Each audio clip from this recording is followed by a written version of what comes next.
Hi guys, welcome to another 2-minute devotion with Dad. This is a bit of a weird one, I guess, and also fundamental history lesson, but let's see how we go. So Jesus is, we're in Matthew 24, and he's just finished his talk, which I may end up going back to yet. It's talks about the future and end times and signs of his return. Now, I'm not skipping over, but this is just something that jumped out at me this morning. As Jesus was leaving the temple ground, his disciples pointed out to him the various temple buildings. But he responded, "Do you see all these buildings? I tell you the truth, they will be completely demolished. No, not one stone will be left on top of the other." And as I was reading the notes down here, I can't remember which one, because there's a couple of Gospels that talk about this that I've read. But basically, here it says the temple was a source of pride among the Jews.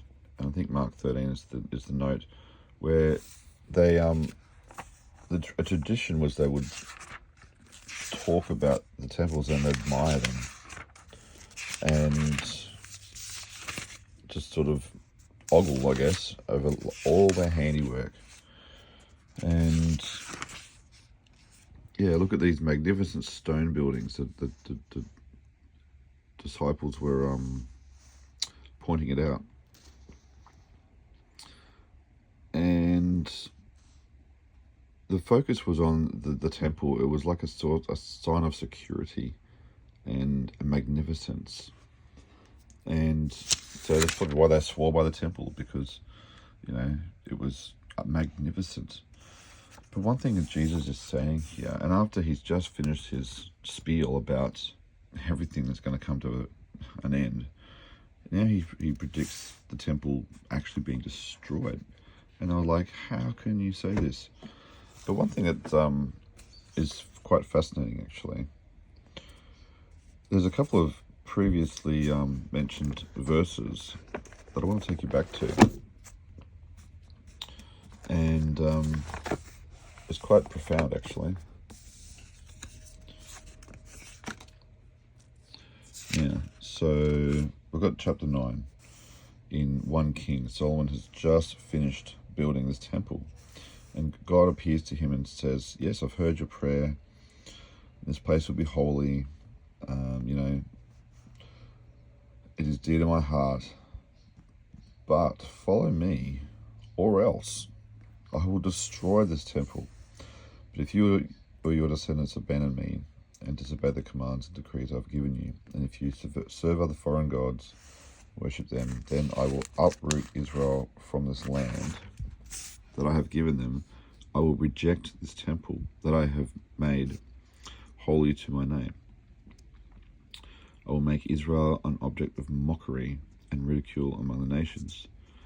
And though this temple is impressive now, all who pass by will be appalled and will gasp in horror. They will ask, why did the Lord do such terrible things to this land and to this temple?" So even God considered the temple to just be stuff. It's just stuff. Another one here, which I want to take you to, is... may have to go back to that reference, just give me a second. So we're in Jeremiah 7, 8-15. "Don't be fooled into thinking that you will never suffer because the temple is here. It's a lie. Do you really think you can steal, murder, commit adultery, lie, burn incense to Baal and all the other new gods of yours, and then come here and stand before my temple and chant, 'We are safe,' only to go right back to all those evils again? Don't you yourselves admit that this temple which bears my name has become a den of thieves? Surely I see all evil going on there. I, the Lord, have spoken." And then it goes on. And so the temple was a symbol of security and magnificence and man's achievement almost that they had turned it into, even though it was supposed to be dedicated to God. And I was thinking about this whole concept where Jesus just it's almost like he flippantly said, do you see all these buildings? They will be destroyed. Now, history would dictate that only 6 years after this, it happened. And after the completion of the temple. Where did I read that? The events of AD 70, sorry. And it was all destroyed. That's when all the Jews revolted, the Romans revolted, sorry, and there was a big fight. I have to learn more about it myself. But it happened. And so I think the message for us is, don't take anything for granted in your salvation. Because the temple, the ultimate object of magnificence and security for the Jews, was destroyed in but a moment. And there's hardly anything that remains now. And I've read so many accounts of the magnificence of this temple. And it's almost like the pinnacle of building achievements of their time, all but ruins now. And so when it comes to our security in God, we can't put our security in anything but Him. All our houses, all our things we build in the world, they're nothing.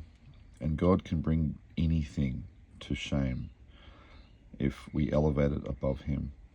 And it's very humbling, very sombering.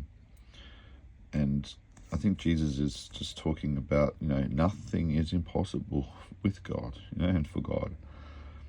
And even the things that we deem absolutely impossible, anything can happen with if He initiates these events in the world. So when you read stuff in the Bible, it sounds far-fetched. Like we may end up going back over chapter 23 yet, but it's going to happen. Jesus said the stuff that seemed absolutely impossible of the time, it happened within that century. And here we are 20 centuries later. And some things in this word that are written, and Jesus has declared it will happen. It'll happen.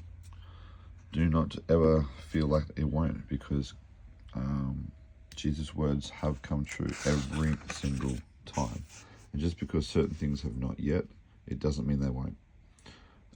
Once again, it should be a reminder for us to take our salvation seriously, our quest for obedience absolutely solemnly, and tap into Him and just get to know Him and just be close to Him, His heart.